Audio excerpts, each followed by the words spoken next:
Pesan gua, jangan pernah kalian merendahkan atau memandang sebelah mata orang yang tidak mengasihi. Karena seorang ibu itu hebat dan luar biasa tanpa embel-embel apapun.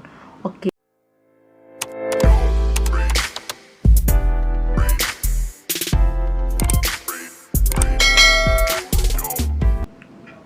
Hai, balik lagi di channel YouTube gue, Novi Lasmono. Kali ini gue mau berbagi cerita tentang mengasihi.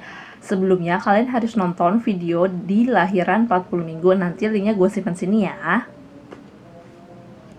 Setelah Abiel keluar dari rumah sakit, setelah rawat inap 5 hari, gue tetap kasih Abiel susu alergi karena gue masih trauma sama yang kemarin.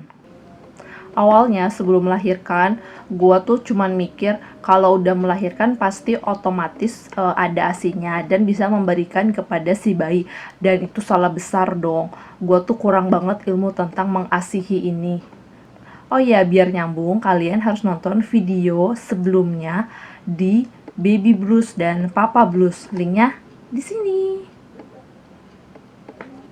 Tapi gue setiap harinya tetap kasih Abiel menyusui langsung. Dia ceritanya mah gampang, tapi kenyataannya penuh tantangan coy. Abiel tuh nolak kejer, jadi kalau gue lagi menyusui tuh dia tuh nggak mau nempel, kan harusnya nempel ya. Dia tuh selalu iniin kepalanya, kebelakangin kepalanya. Jadi kan gimana ya mau menyusui?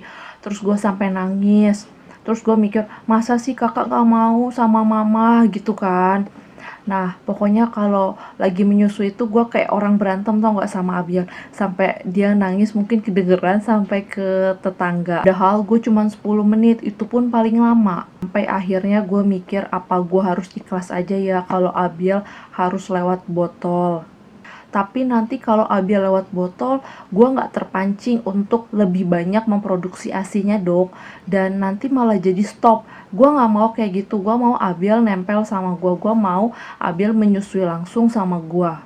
Pas 40 hari setelah lahiran, gue sama suami memutuskan untuk pasang KB. Bukan, maksudnya gue yang pasang, suami yang mendukung. Nah, udah gitu dokter nanyain kan, dokter kandungan, menyusui atau enggak. Terus gue ceritain lah sama tuh dokter, gini dok, kemarin kan bayinya sempet rawat inap karena bilirubin nya naik sama berat badannya turun. Udah gitu setelah selesai rawat inap, pas sampai rumah masih disusuin pakai botol, enggak secara langsung. Terus dokter gue ceramahin gue dong. Pas denger gue bilang kalau gua nggak secara langsung menyusui. Terbilang bayi itu cerdas. Kalau dikasih 2 pilihan, mau susu botol ataupun langsung dari ASI, dia pasti milih botol. Kenapa? Botol itu cepet aja, langsung cuma disenggol sedikit aja langsung keluar. Nah, kalau menyusui langsung kan dia butuh proses tuh ya. Kayak sama saya, kalau kamu nggak menyusui secara langsung, ASI kamu habis. Kenapa? Karena ada 2 hormon. Yang pertama prolaktin dan yang kedua oksitosin. Prolaktin adalah hormon yang merangsang produksi ASI. Agar produksi ASI berjalan lancar, caranya harus menyusui secara langsung. Sedangkan oksitosin adalah hormon yang memicu keluarnya ASI. Ya, ibunya harus bahagia, harus cukup istirahat, dan lain-lain. Tertampar di situ, dan gue berarti harus maksain Abiel biar mau langsung menyusui sama gue. Dan akhirnya gue berhasil dong. Abiel udah mau menyusu langsung sama gue. Jadi disodorin sedikit langsung, wangi ASI ya kan. Nah, dari situ gue merasakan tahap indahnya menyusui. Udah selesai ceritanya? Oh, tentu belum. Jadi pas malam-malam mungkin gue juga ngantuk, Abiel juga ngantuk kan. Jadi pas paginya tuh gue ngerasa kok kayak sakit ya. Terus gue tungguin tuh ya besoknya, masih juga sakit. Terus memutuskan untuk ke konselor laktasi. Jadi gue hubungi rumah sakit yang ada untuk laktasinya. Terus akhirnya gue dapet tuh di salah satu rumah sakit. Pas dateng gue tuh ceritain semuanya dan dikasih obat. Nah, udah gitu, besoknya gue ikutin terapi yang dikasih tahu. Tapi tetap masih belum sembuh juga. Akhirnya gue pindah ke rumah sakit lain dan gue dapet eh, apa sih kayak salep racik gitu.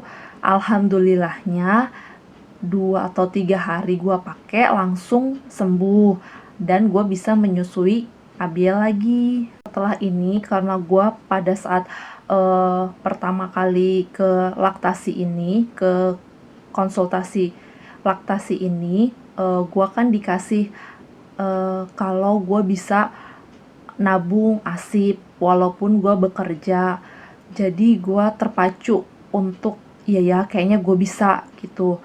Nah udah gitu gue coba nabung. Di situ gue mulai nabung ASIP berawal dari 20 mili. Gue bukan orang yang bergelimang ASIP kayak orang-orang, tapi gue bersyukur ASIP gue cukup untuk kakak. Walaupun kalau lagi keluar atau buru-buru gue tetap pakai susu alergi. Belum. Jadi sekarang Abiel udah punya gigi. Giginya di atas 2, di bawah 2. Totalnya ada 4. Kebayang gak loh? Terus yang teman-teman gue ceritain, coba Nov dikasih oles aja sama asinya, insya Allah sembuh. Udah gue jalanin. Gak apa-apa harus tetap diasihin. Nanti juga sembuh sendiri. Ya kali ada darahnya gue kasih ya kan? Gak mungkin coy.